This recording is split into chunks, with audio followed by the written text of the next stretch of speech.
اب جسٹس اعجاز الاحسن اور جسٹس مظاہر علی اکبر نقوی اس 5 رکنی بینچ کا حصہ نہیں ہے. دیکھیں مطیع اللہ جان صاحب، یہ بینچ ٹوٹا ہے یا نہیں ٹوٹا ہے، میرا جو اس پہ نقطہ نظر ہے وہ یہ ہے کہ یہ بینچ ٹوٹا نہیں ہے، یہ تسلسل ہے اور وہی بینچ جو ہے وہ اپنی کاروائی کر رہا ہے، بلکہ ریکانسٹیٹیوٹ ہوا ہے. ہاں، لیکن کسی وجہ سے ہوا ہے نا قیوم صاحب. وہ اس میں دیکھیں نا 2 چیزیں ہیں. ابھی آپ جو ہے اپنے نوٹس کے اندر ایک چیز بھول گئے، جسٹس یحییٰ آفریدی کے حوالے سے اور جسٹس اطہر من اللہ صاحب کے حوالے سے. جسٹس یحییٰ آفریدی جو ہیں وہ اپنے نوٹ میں کہہ چکے ہیں کہ یہ all 3 پیٹیشنز ڈسمس کرتا ہوں میں اس کو نوٹس. بالکل صحیح. اور دونوں وہ درخواستیں جو کہ اسپیکر صوبائی اسمبلی پنجاب اور صوبائی اسمبلی کے پی کے اسپیکر جو ہیں ان کی طرف سے آئی ہوئی ہیں، اور تیسرا اس کو نوٹس تھا.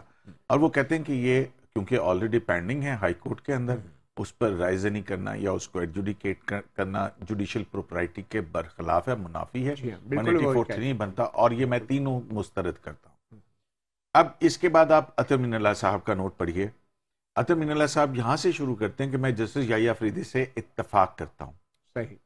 یعنی 2 جج صاحبان نے اس کو ڈسمس کر دیا ہے اس کو. تو اور 2 جج صاحبان جو ہیں انہوں نے اپنی کوئی رائے نہیں دی ہے اور خود کو الگ کر لیا. ٹھیک ہے. اب مسئلہ ہے کہ جسٹس اعجاز الاحسن اور جسٹس مظاہر علی اکبر نقوی نے خود کو الگ کر لیا. خود کو الگ کر لیا ہے. یہ کہیں آرڈر میں تو کہیں نہیں لکھا. نہیں لکھا. آج صرف چیف جسٹس پاکستان نے جو ہے وہ آ کے بتایا ہے، کوئی آرڈر اس حوالے سے جاری نہیں، زبانی بتایا. اب اس کا کوئی جیسے جسٹس تو یہ اعتراضات کی وجہ سے الگ کیا ہے یا خود ہی الگ؟ کچھ نہیں. دیکھیں یہی کنفیوژن جو ہے وہ کریٹ کی گئی ہے. مطیع اللہ جان صاحب آپ یہ دیکھیں کہ جو بڑا سوال اٹھ رہا ہے وہ ٹرانسپیرنسی کے حوالے سے اٹھ رہا ہے کہ جو ہے وہ 23 کا آرڈر جو ہے وہ 4 دن کیوں رکا رہا، اور پھر اس کے بعد 27 کو 2 گھنٹے کی تاخیر کے بعد کیوں عدالت شروع ہوئی، اور چائے کے کمرے میں اگر فیصلے ہونے ہیں تو پھر یہ اوپن کورٹ کی کیا ضرورت ہے. اچھا میں پڑھ دیتا ہوں. چائے کے کمرے کا جو ذکر ہے اس میں چیف جسٹس آج 27 فروری 2023 کو جو حکم نامہ لکھ رہے ہیں آرڈر آف دا بینچ، اس میں وہ لکھتے ہیں کہ جسٹس منصور علی شاہ، جسٹس یحییٰ آفریدی، جسٹس جمال خان مندوخیل اور جسٹس اطہر من اللہ، اور ان کی طرف سے جو اضافی نوٹس آئے تھے اور پھر جو 23 فروری کو ہم نے آرڈر ڈکٹیٹ کروایا تھا اس کو مد نظر رکھتے ہوئے، اور پھر جو ہماری گفتگو ہوئی، ڈسکشنز ہوئی، ڈیلیبریشنز ہوئی anteroom of this court, anteroom جہاں پہ ججز چائے پہ ملتے ہیں. The matter is referred to اس ڈسکشن. اب چائے کی پیالی کے اوپر یہ ججز کو کیا ایسے معاملات ڈسکس کرنا چاہیے کہ جو کھلی عدالت میں ہونے چاہیے؟ مطیع اللہ جان صاحب 24 کو ایک درخواست آئی تھی کہ یہ 2 جج صاحبان جو ہیں یہ ریکیوز کریں، ٹھیک ہے، اور پھر اس کے بعد جو ہے اس کے اوپر کوئی آرڈر پاس ہونا چاہیے نا. بالکل. 24 کا وہ کہاں، اگر یہ 23 کو یہ 4 جج صاحبان کی رائے آ گئی بھی تھی تو یہ آرڈر کیوں رکا ہوا تھا؟ اور پھر 24 کو کاروائی کیوں ہوئی؟ تو پھر 24 کو کاروائی ہوئی، اگر ہوئی تو اس کاروائی کی حیثیت اہمیت کیا ہے؟ یہ ایک بڑا اہم سوال ہے. ہم حسنات کی طرف چلتے ہیں. حسنات ملک صاحب، آپ یہ جو بینچ کا ٹوٹنا اور 5 رکنی بینچ کا بننا ہے، آپ اس کو کیسے دیکھتے ہیں؟ کیا یہ بینچ واقعی ٹوٹ گیا؟ اور اگر جسٹس اعجاز الاحسن اور جسٹس مظاہر علی اکبر نقوی نے خود کو الگ کیا ہے تو ان کی طرف سے تو کوئی اضافی نوٹ نہیں ہے اس فیصلے کا حصہ، تو آپ سمجھتے ہیں کہ ان کو نکالا گیا ہے یا انہوں نے خود کو الگ کیا ہے؟ دیکھیں یہ جو آرڈر کورٹ آرڈر جو کہہ رہے ہیں وہ آج جاری ہوا ہے. آرڈر آف دی کورٹ جو آرڈر آف دی کورٹ پہلے جو جمعرات کو ہیئرنگ ہوئی اس میں اطلاعات یہ ہیں کہ جمعے کو جو ججز کو آرڈر بھیجا گیا وہ اس پہ سب نے سائن کیے. اس وقت تک ریکیوزل کا نہیں تھا کہ انہوں نے کہیں سائن کر کے آگے لکھا ہو یا اپنا نوٹ. ابھی تک جسٹس مظاہر اور جسٹس اعجاز الاحسن کا نوٹ جیسے آپ فرما رہے ہیں کہ کوئی نوٹ ہے ہی نہیں، اویلیبل ہی نہیں ہے. تو ایون ویکینڈ پہ بھی سائن ہو چکا تھے آرڈر، لیکن یہ آرڈر آف دی کورٹ جو ہے یہ آج یعنی اور اس کے بعد بینچ ریکنسٹیٹیوٹ ہوا ہے. تو سچویشن اس طرح کی بنی کہ اس میں جو آج آپ نے دیکھا کہ 2 گھنٹے بعد بینچ آیا تو اس میں جو ہے وہ یہ جب اب نوٹ پڑھیں تو یہ ہے کہ جیسے یحییٰ آفریدی اور جیسے اطہر من اللہ نے ریکیوز نہیں کیا، انہوں نے یہ نہیں کہا کہ ہم کیس نہیں سنیں گے. انہوں نے معاملہ جسٹس یحییٰ افریدی نے معاملہ چیف جسٹس کی کہا کہ جی آپ ڈیسائیڈ کریں, اور دوسرا جسٹس اطہر من اللہ نے کہا جی فل کورٹ بنایا جائے. لیکن انہوں نے اپنی رائے دے دی نا حسنات. جسٹس یحییٰ افریدی اور جسٹس اطہر من اللہ نے کہہ دیا کہ ان کو ہم ڈسمس کرتے ہیں, جیسے قیوم نے پوائنٹ آؤٹ کیا, اور یہ ہائی کورٹ میں سنی جا رہی ہیں, ہم انہیں سنتے نہیں ہیں. تو انہوں نے تو اپنے آپ کو پھر بتا دیا نا کہ ہم تو نہیں سنیں گے. یہ رائے تو مطیع اللہ جان صاحب, جسٹس جمال مندوخیل صاحب نے چیف جسٹس کو بھی یہ کہا کہ وہ بھی اپنی اوپینین دے چکے ہیں. جب ان کے نوٹ کو اگر آپ دیکھیں تو انہوں نے چیف جسٹس پہ بھی بات کی ہے.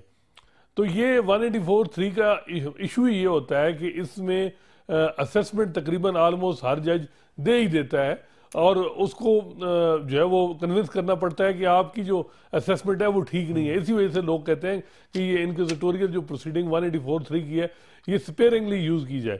لیکن یہ جس طریقے سے ہے معاملہ, اب بھی ایسے لگ رہا ہے کہ جو بینچ چل رہا ہے وہ چیزیں ایسے لگ رہی ہیں کہ ان کو اندازہ ہے کہ ہم نے کس حد تک جانا ہے اور جو کیا کرنا ہے, کیا ڈیسائیڈ کرنا ہے. اور یہ جو 2 دن جی فلاں سن لے, فلاں آرگومنٹ دے دے, کل کس کی باری ہے, 184(3) کا میں نے تو جو 15 سال میں دیکھا کہ ججز پہلے ہی ان کے مائنڈ بنا ہوتا ہے کہ ہم نے یہ فیصلہ کرنا ہے, اور اسی طرح ہی ہوتا ہے. بالکل آرگومنٹ یہ پہلے مائنڈ بننے کے حوالے سے تو ایک اعتراض چیف جسٹس پہ بھی آیا تھا, اور خاص طور پر جسٹس جمال خان مندوخیل کی طرف سے, کہ چیف جسٹس نے بھی جسٹس اعجاز الاحسن اور جسٹس مظاہر علی اکبر نقوی کے نوٹ سے اتفاق کرتے ہوئے سو موٹو کاروائی شروع کی, اور پھر یہ 9 رکنی بینچ بنایا تھا. تو اس لیے اعتراض تو چیف جسٹس پہ بھی تھا. بہرحال ایک چھوٹی سی بریک لیتے ہیں, اور بریک کے بعد ہم اس اہم معاملے پہ گفتگو جاری رکھیں گے. ہمارے ساتھ موجود ہے حسنات ملک اور عبدالقیوم صدیقی.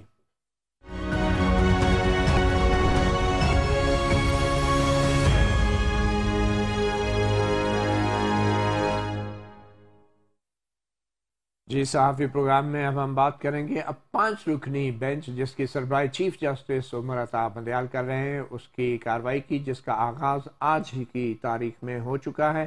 حسنات ملک صاحب یہ بتائیں کہ بظاہر تو اب معاملہ اتنا سا رہ گیا ہے کہ 5 رکنی بینچ نے یہ فیصلہ کرنا ہے کہ پنجاب اور خیبر پختونخوا میں نئے الیکشنز کی جو تاریخ ہے وہ کس نے دینی ہے, اور یہ کوئی اب اتنا بڑا سوال نہیں.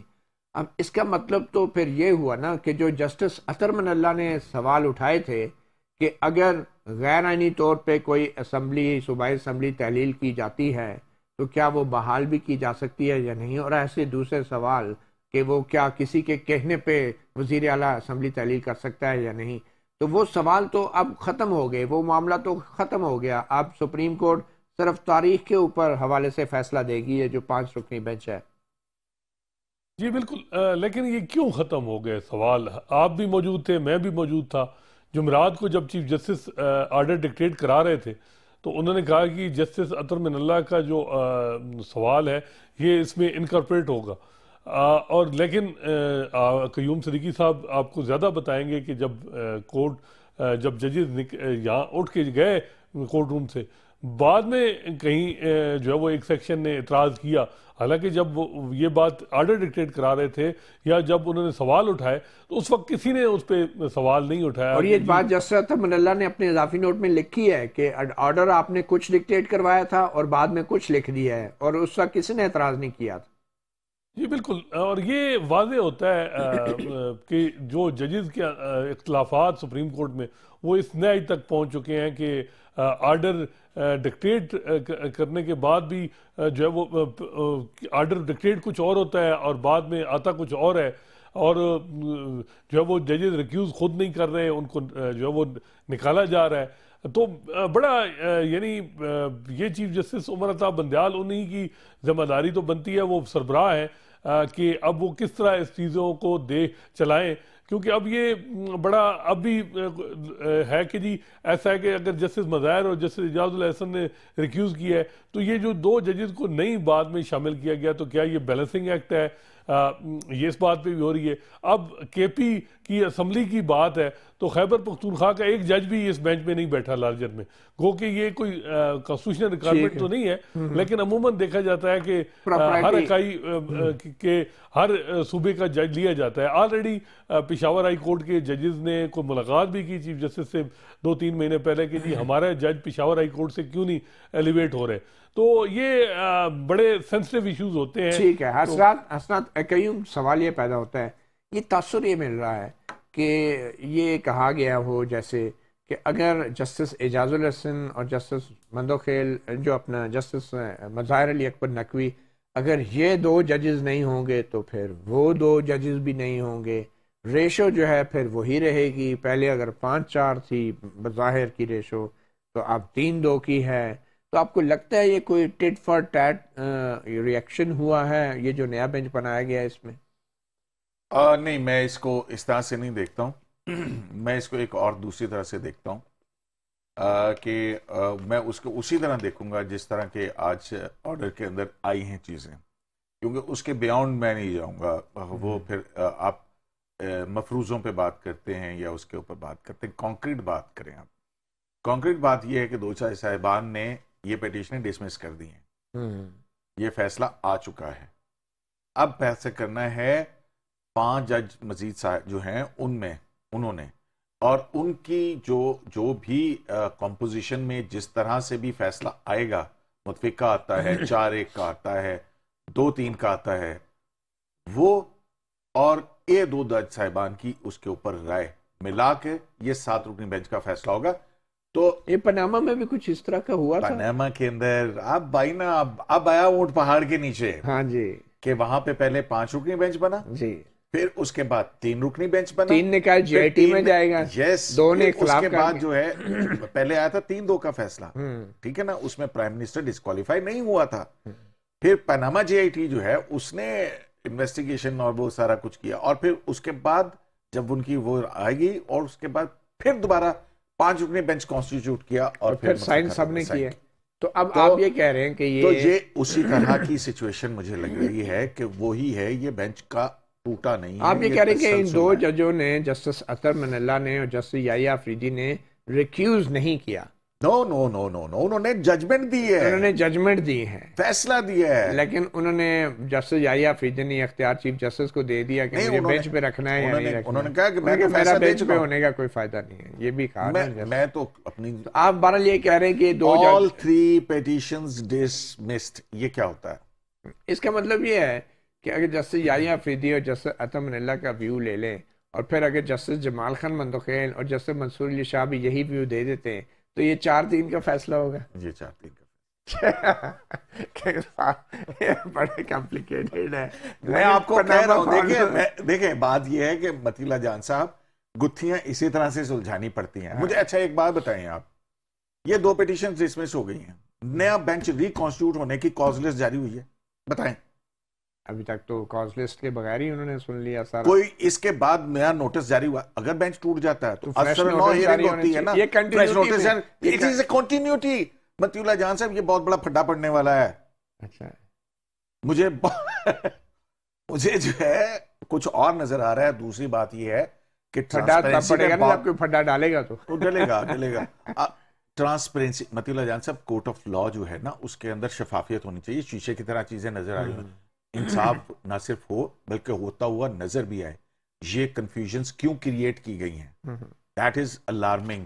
ایک جج اپنے چیف جسٹس کے بارے میں کہہ رہا ہے کہ جو آرڈر کورٹ میں ڈکٹیٹ ہوا تھا وہ مختلف ہے. سیریس. السلام علیکم صاحب, آپ یہ بتائیں کہ حکومت چاہتی کیا ہے؟ ابھی تک کچھ حکومت کا موقف سامنے نہیں آیا, نہ ہی اٹارنی جنرل نے بتایا, نہ ہی حکومت کے جو وکیل ہیں آپ پیش ہو رہے ہیں, بیرسٹر منصور عوان ہیں یا فاروق نائک ہیں, کچھ پتہ نہیں چل رہا کہ یہ چاہتی کیا ہے. کیا حکومت یہ کہہ رہی ہے کہ ہم الیکشن نہیں ہونے دیں گے؟ ابھی تک کا کیا موقف ہے حکومت کا؟ ہے ہی نہیں. دیکھیں, اٹارنی جنرل کل حکومت کا موقف رکھیں گے, لیکن جو سیاسی جماعتوں کے وکیل ہیں, خاص کر پاکستان مسلم لیگ نواز کے وکیل, ان سے بات ہوئی تو انہوں نے کہا کہ ہم الیکشن ڈیلے کو سپورٹ نہیں کریں گے. الیکشن کرانا جو ہے وہ الیکشن کمیشن کا کام ہے. لیکن مسئلہ جو ہے وہ ہے کہ پیسوں کا، کہ الیکشن کمیشن نے تقریباً 45 ارب روپے، اب وہ کہہ رہے ہیں کہ ہم نے 60 ارب روپے کی ڈیمانڈ کی ہے. اب 60 ارب روپے جو ہے وہ کیا حکومت ان کو دے پائے گی؟ کیونکہ آئی ایم ایف کی جو کنڈیشنز ہیں وہ یہ ہے کہ 180 ارب روپے ایڈیشنل آپ اکٹھا کریں. تو اس وقت 60 ارب روپے اگر حکومت کس مد میں ان کو نکال کے الیکشن کمیشن کو دے گی؟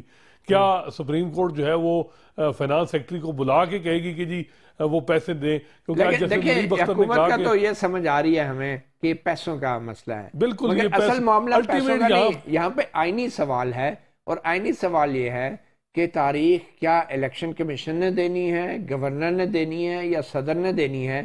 اور کیا الیکشن کمیشن کو اگر تاریخ مل بھی جاتی ہے تو کیا الیکشن کمیشن کا یہ اختیار نہیں ہے کہ وہ اس تاریخ میں رد و بدل کر دے؟ مثال کے طور پہ میں آپ کے سامنے ایک پرپوزیشن رکھتا ہوں، قیوم صاحب آپ کے سامنے بھی ایک پرپوزیشن رکھتا ہوں کہ اگر سپریم کورٹ یہ فیصلہ دے بھی دیتی ہے کہ پنجاب کا گورنر اگر تاریخ نہیں دے رہا تو صدر مملکت تاریخ دیں گے. اب چونکہ وہ 90 دن والی ڈیڈ لائن ویسے ہی وائلیٹ ہو چکی ہے اور 9 اپریل تاریخ 254 عمل نہیں ہو سکتا، 254 انووک ہو چکا ہے. تو اگر 90 دن والا ویسے ہی انووک ہو چکا ہے تو سپریم کورٹ کا تو سو موٹو ویسے ہی انفیکچس ہو گیا پھر، کیونکہ وہ ارجنسی نہیں ہے اس کے اندر. اور اگر سپریم کورٹ اس کے باوجود بھی یہ کہتی ہے کہ صدر تاریخ دے دیں، ایک نئی تاریخ دے دیں، تو کیا جو گورنر کے پی کے ہے کیا وہ پابند ہے کہ وہ پنجاب والی تاریخ دے یا صدر کی تاریخ پہ جائے؟ کیونکہ گورنر کے پی کے تو کہتا ہے کہ میں نے اسمبلی تحلیل کی ہے، تاریخ میں نے دینی ہے. اب میں مکمل کر لوں ذرا. اب اگر گورنر کے پی کے کہتا ہے کہ پنجاب کی تاریخ اپنی جگہ، میں اکتوبر میں الیکشن کراتا ہوں، ٹھیک ہے، تو کیا الیکشن کمیشن ان دونوں تاریخوں کے بیچ کوئی ایڈجسٹ کر سکتا ہے؟ کیونکہ آئینی ادارہ ہے، وہ کہہ سکتا ہے سیلاب ہے، دہشت گردی ہے، وسائل کی کمی ہے، مرحلہ وائز کرا سکتے ہیں. کیا وہ پنجاب اور کے پی کے کی ایک ہی تاریخ الیکشن کمیشن اپنے آئینی اختیار استعمال کرتے ہوئے رکھ سکتا ہے؟ بالکل، یہ ایک سوال ہے. دیکھیں بات یہ ہے کہ پہلی بات تو یہ ہے، جسٹس منصور علی شاہ کا سہارا لوں گا یہاں پہ، کہ ابھی تو رشتہ طے ہونے کی بات چل رہی ہے. جب رشتہ طے ہو جائے گا تو تاریخ دی جائے گی، پھر اس کے بعد شادی کی تیاری ہوگی نا. تو ابھی تو یہ سوچا جا رہا ہے نا کہ ہاں واقعی اگر گورنر ہی نے دینی ہے. اب اس کی 3 صورتیں ہیں، یا صدر نے. دیکھیں 3 صورتوں میں اسمبلی ڈیزالو ہوتی نا ہمارے آئین کے مطابق، یا تو اپنی اسمبلی مدت پوری کر لے، یا وزیر اعلیٰ کی ایڈوائس کے اوپر گورنر تحلیل کرے، یا یہ کہ وزیر اعلیٰ کی ایڈوائس آئے، ایڈوائس کے 48 آورز کے اندر خود بخود تحلیل ہو جائے. اور دوسری یہ ہے کہ گورنر کی ڈسکریشن کے اندر جو ہے وہ اسمبلی کام نہیں کر رہی اور گورنر ڈیزالو کرے. تو یہ 3 صورتیں ہیں. اب اس میں 2 صورتیں آ گئی ہیں. پنجاب کے اندر 48 گھنٹے کے اندر خود بخود اسمبلی ڈیزالو ہوئی ہے، لیکن وہ بھی گورنر کا پوسٹ آفس ہے. سنیں تو صحیح نا، سوال تو ہے نا، تصور تو یہی ہوگا کہ وہ گورنر نے ہی کی. سرکار میری وہ پھر وہی آ جاتا ہے نا 112، اور اس کے آج بھی اس کے اوپر بڑی لمبی بحث ہوئی ہے کہ کچھ ایسی چیزیں ہیں جو کہ ایڈوائس کا پابند ہے گورنر.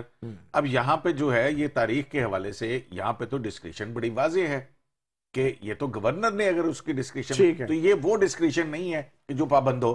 سو اگر کوئی تاریخ آ بھی جاتی ہے، سپریم کورٹ پہلی بات تو یہ کہ آج چیف جسٹس نے کہا کہ ہم یہ نہیں کہہ رہے کہ ہم نے تاریخ دینی ہے، ہم نے یہ انٹرپریٹ کرنا ہے کہ تاریخ دینی کس نے ہے. ٹھیک ہے، کہ وہ کون سی آئینی اتھارٹی ہے جو تاریخ کا اعلان کرے گی. اور پھر obviously الیکشن کمیشن اس تاریخ میں رد و بدل کر دو. آپ الیکشن ایکٹ 58 جو سیکشن 58 وہ ہے. ٹھیک ہے، ایک چھوٹی سی بریک لیں گے اور بریک کے بعد پھر بات کریں گے کہ اب سیاسی محاذ کے اوپر بھی عدالتوں کو گھسیٹا جا رہا ہے. ہم دیکھ رہے ہیں کہ مریم نواز دن بدن اپنے تابڑ توڑ حملوں میں اضافہ کر رہی ہیں سپریم کورٹ کے حوالے سے، اور خاص طور پہ اس معروف اور مشہور پاناما بینچ کے حوالے سے جس نے ان کے والد محترم اور سابق وزیر اعظم نواز شریف کو تاحیات نااہل کر رکھا ہے. ایک چھوٹی سی بریک کے بعد بات کرتے ہیں کہ انصاف پہلے ہوگا یا الیکشن، کیونکہ یہ سوال اٹھایا ہے مریم نواز نے.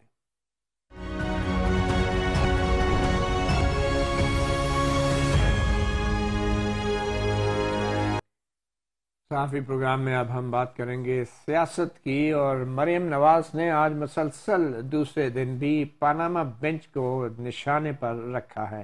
دیکھیں اب مریم نواز اس پاناما بینچ کے بارے میں کیا کہہ رہی ہیں جس میں اقامہ کی بنیاد پہ سابق وزیر اعظم نواز شریف کو تاحیات نااہل کیا گیا تھا۔ جواب دو پاناما بینچ بنانے والے جنرل ریٹائرڈ فیض حمید، جواب دو۔ آج اگر مہنگائی ہے، آج اگر IMF کے ہاتھوں ملک گروی پڑا ہے، تو کون ذمہ دار ہے؟ پاناما بینچ، اور وہ بینچ کو بنانے والے اور بنوانے والے ذمہ دار ہیں۔ تو آپ نے سنا پاناما بینچ ذمہ دار ہے، قیوم صدیقی صاحب، جنرل فیض حمید ذمہ دار ہیں، ایک اور جنرل بھی ہوتے تھے جنرل باجوہ جن کا نام تھا، فیض حمید تو ان کے متحد تھے۔ تو آپ کو لگتا ہے کہ مریم از بینگ فیئر؟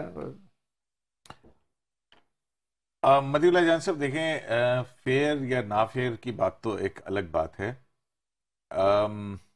میرا خیال ہے کہ ہر پولیٹیشین کی میں گریس مارکس دیں اگر تو ہر پولیٹیشین کی اپنی ایک تدبیری حکمت عملی ہوتی ہے کہ اس نے کب کیا کرنا ہے۔ آپ کی تو کوئی تدبیری حکمت عملی نہیں ہے نا؟ سن تو لینا۔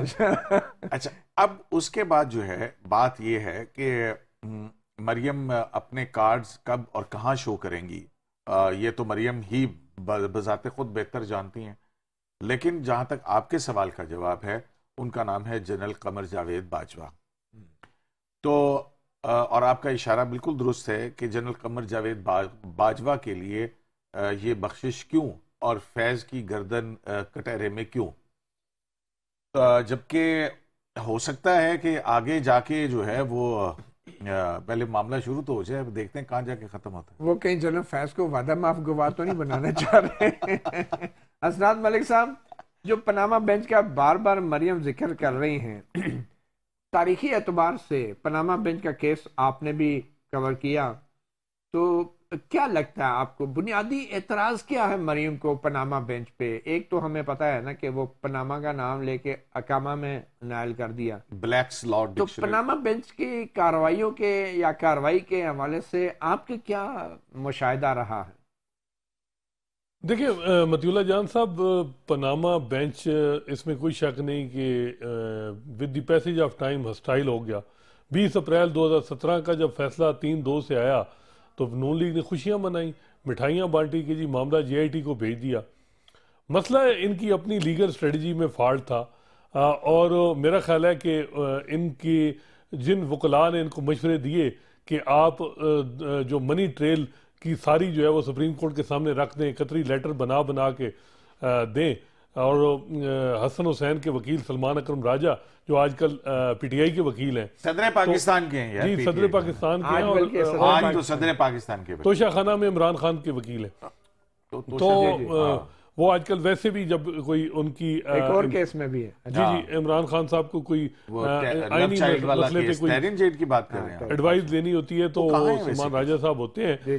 تو میرا خیال ہے کہ انہوں نے اس کیس میں بھی ہمیں نہیں بھولنا چاہیے کہ 3 دفعہ لیگل ٹیم چینج کی، اپریل میں پاناما آیا، نومبر تک کیس پولیٹیکل پارلیمانی کوئی کمیشن نہیں بنایا، یا کوئی دوسرا کمیشن بنا دیتے، یا نیب سے معاملہ کاغنیزنس نیب سے کوئی لے لیتا۔ میرا خیال ہے کہ بہت سا فالٹ جو ہے وہ ان کا اپنا ہے، جو ان کو وکلاء نے ایڈوائزز دیں، چاہے انہوں نے میاں صاحب کو کہا کہ یہ تقریریں کریں آپ کہ یہ ہیں وہ ذرائع۔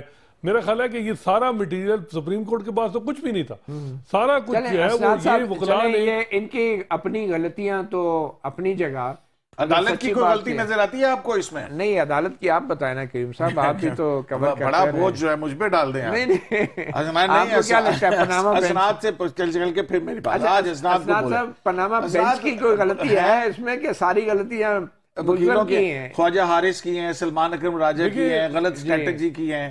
دیکھیں میں وہی کہہ رہا ہوں کہ 20 اپریل 2017 کو 3 ججز نے معاملہ JIT کو بھیجا تو نون لیگ نے ریکارڈ پہ ہے کہ خوشیاں منائی۔ وہ ٹھیک ہے، اب آپ اس پہ آ جائیں، آگے چلیں نا، آپ آ جائیں نا۔ اس کے بعد جو کیپٹل FZE کے ڈاکومنٹ جس کی بنیاد پہ نواز شریف کو نائل کیا گیا، وہ ڈاکومنٹ کیسے آیا JIT نے، وہ کیسے بالکل غلط ہے۔ مجھے یہ بتائیں کی بنیاد پہ ہوا ہے۔ اچھا مجھے یہ بتائیں، یہ جو اقامہ پٹاری سے نکالا گیا تھا، میں وہی کیا یہ مناسب تھا بات، اور بغیر ٹرائل کے اس پہ ایک فیصلہ بھی آ گیا اور تاحیات اور نظر ثانی بھی فارغ؟